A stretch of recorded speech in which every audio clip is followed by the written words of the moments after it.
السلام علیکم ویورز۔ حضرت سیدنا عثمان غنی رضی اللہ تعالی عنہ سے روایت ہے کہ جب وہ کسی قبر کے پاس کھڑے ہوتے تو بہت روتے، یہاں تک کہ آنسوؤں سے ان کی داڑھی مبارک تر ہو جاتی۔ ان سے پوچھا گیا کہ آپ جب جنت و جہنم کو یاد کرتے ہیں تو نہیں روتے اور قبر کی وجہ سے اس قدر روتے ہیں کہ آپ رضی اللہ تعالی عنہ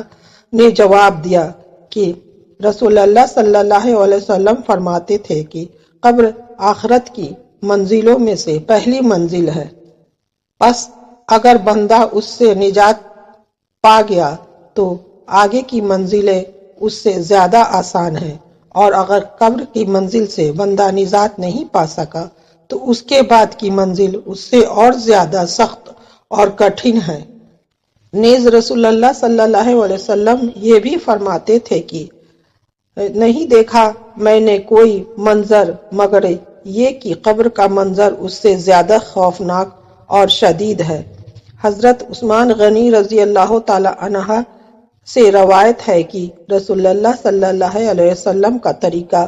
تھا کہ جب میت کے دفن سے فارغ ہو جاتے تو قبر کے پاس کھڑے ہوتے اور فرماتے کہ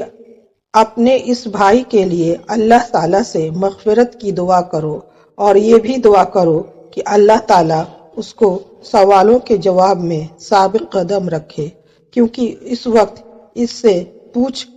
ہوگی۔ اگر ویڈیو پسند آئے تو ویڈیو کو لائک اور چینل کو سبسکرائب کریں۔